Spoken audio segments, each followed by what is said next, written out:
Pakistan Army's first warlord who led its longest war, General Gracey and the Kashmir War of 1947-48. This book deals with the first Pakistan Army chief who actually led the Kashmir War of 1947-48, when the Pakistan Army was actually involved.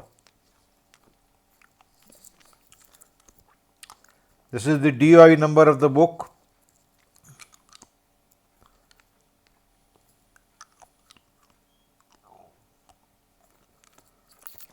Introduction. The first time when I heard the name Gracey was as a 10-year-old when, while walking cross country, I came across Gracey Butt, a firing range on the outskirts of Jhelum cantonment in mid-1972. General Douglas Gracey, who led the Pakistan Army as Commander-in-Chief in 1948-51, was the most crucial character in Pakistan Army's longest war, the Kashmir War of 1948. Gracey was also a controversial character, but his more serious failures as Pakistan Army Chief were never brought out. This book is the first in history to examine General Gracey's conduct as Pakistan Army's first warlord in the Kashmir War in detail. General Gracey's role in this war has not been critically analysed, although it was Gracey who made all the major military decisions in this war. Pakistan's major military problems and failures are linked to this first major war that Pakistan Army fought, and it is important that Gracey's failures as well as successes are analysed. This short book will examine General Gracey's generalship in the Kashmir War of 1948. Biographical note: General Douglas Gracey, Military Cross and Bar, Distinguished Service Order. Born in Gorakhpur in India on 3rd September 1894, son of an ICS, Douglas David Gracey was commissioned in the unattached list in the British Indian Army.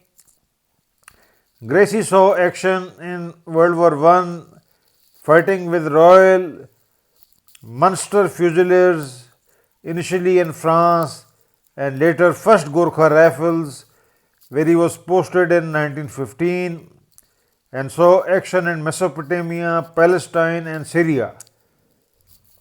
He was decorated with a Military Cross in 1917 in Mesopotamia and received a bar to the Military Cross in 1919. After the war, he served in various staff and instructional appointments, including a tenure as a company commander at the Royal Military Academy, Sandhurst. He also served as Deputy Commandant, Indian Staff College, Quetta, and commanded 20th Indian Division in Burma and later in Vietnam. He later served as first Chief of Staff of the Pakistan Army from 14th August 1947 to 10th February 1948. His next major appointment, the central subject of this book, was as Commander-in-Chief Pakistan Army from 10th February 1948 to 17th January 1951. Gracey effectively led the Pakistan Army as acting Commander-in-Chief in October-November 1947, when most critical decisions were made and from 10th February 1948 as Commander-in-Chief till 31st January 1948, when Pakistan Army was officially fighting the Kashmir War. Gracey's actions and decisions, mostly a series of indecisions, left a decisive impact on Pakistan Army's strategic position in Kashmir. Gracey also left a long-lasting legacy of look busy, do nothing on Pakistan Army, which, as this scribe noted in his military service, was much visible in the Pakistan Army in the period 1981 to 1994 and of course till true date. Jinnah and the Gracey and the basic strategic failure that ensured that Kashmir War would be a British run show. A point missed by most authors was the fact that Gracey was already a specialist in snubbing Mr. Jinnah when he was a mere captain in 1925, long before both interacted in 1947-48. The officially supported by Pakistani state biographer of Mr. Jinnah, Hector Bolaitho, noted this fact as below, quote, in February 1925, Jinnah was appointed to the committee which was to advise on the Indianization of the army and the establishment of a military training college on the pattern of Sandhurst. This involved a journey to Europe and England. One episode during the visits to Sandhurst proved that Jinnah was still overbearing in his manner, that experience was not bringing mellowness to his lively spirit.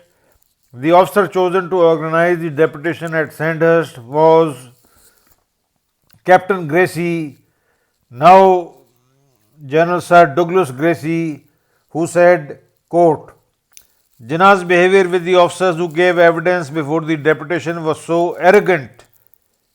It was as if he were dealing with a hostile witness before a judge. I had to protest and point out that the officers were giving evidence voluntarily with the object of helping him, and that they had a right to be treated with courtesy and consideration.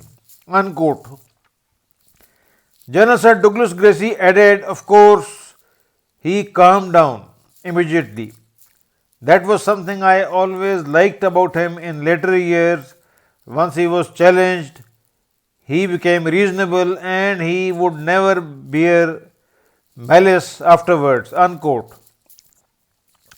The above incident, ignored by most historians of Pakistan, gives the clear impression that Gracey, when he ignored Mr. Jinnah's orders in October 1947 to send Pakistan Army into Kashmir, clearly knew that he could get away with defying Jinnah. Mr. Jinnah was not much of a military enthusiast and he had a limited understanding of military history. He never appreciated how the Red Army, created haphazardly by Trotsky, defeated trained armies and their proxies led by USA, UK, Japan, France and Canada in the Russian Civil War. Mr. Jinnah's views about Pakistan Army, how Pakistan Army was to be commanded, were conservative to the extreme. He naively thought that only British officers could command the newly created Pakistan Army. As per Bolaitho, Mr. Jinnah admitted the fact that he was clueless in military matters in words below. Quote, General Sir Frank Messervy, the first Commander-in-Chief of the Pakistan Army, said Jinnah was not really interested in the army. He had no ideas on the subject and said to me, I have no military experience. I leave that entirely to you and Liaquat. Unquote. It is shocking that Mr. Jinnah was placing reliance on a Britisher who had no reason to be loyal to the Pakistani state and a Prime Minister with no intellectual laurels nor any knowledge of military matters. It is further strange that instead of appointing a seasoned soldier to lead the invasion, Mr. Jinnah's hand-picked Prime Minister Liaquat, deeply under the influence of a character originally from Accounts Department of British India, nominated a man with near zero military experience to head the tribal invasion of Kashmir, which was a highly complicated and sensitive affair. There were highly decorated war veterans like Taj Khanzada Military Cross and DSO, Zaman Kiani, the Sword of Honor of IMA, and veteran of Second World War, who had commanded the Indian National Army, but Liaquat Ali Khan, persuaded by the highly controversial Malik Ghulam Muhammad, selected a totally mediocre man, Khurshid Anwar, who had a zero war record, having served in a railway battalion in the Second World War. Khurshid Anwar was thoroughly a bad choice. It was stated that he left the army with allegations of misappropriation and embezzlement of supplies. Refers Frank Messervy to Butcher, 1st March 1969, Butcher Papers, Papers of General Roy Butcher, Indian Army, including material on his command of the Army of India, 1947-49, National Army Museum, Templar Study Centre, London, UK. Khurshid Anwar was also notorious for leading the bloody Rawalpindi riots, where massive atrocities were committed against Sikhs in Rawalpindi and Kahuta in March 1947. In addition, Khurshid was involved in various outrages against non-Muslims in NWFP province. Naive analysts of Baramulla massacre blamed tribal Pashtuns but ignored Khurshid Anwar, who was a thoroughbred arsonist and terrorist, already guilty of worst outrages, loot and slaughter against non-combatants at Rawalpindi and Peshawar. Sardar Shaukat Hayat, war veteran Armored Corps officer, noted in his biography that Khurshid Anwar's sole reason for being selected was the fact that he was a relative, Kakizai, kinsman of Malik Ghulam Muhammad. Pakistan Muslim League of 1947 was no different from dubious parties like later Muslim leagues till to date.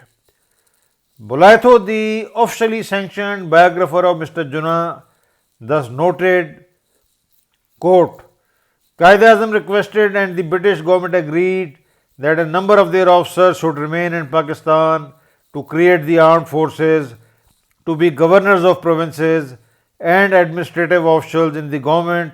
The Navy, Army and the Air Force were therefore all formed and magnified under British commanders.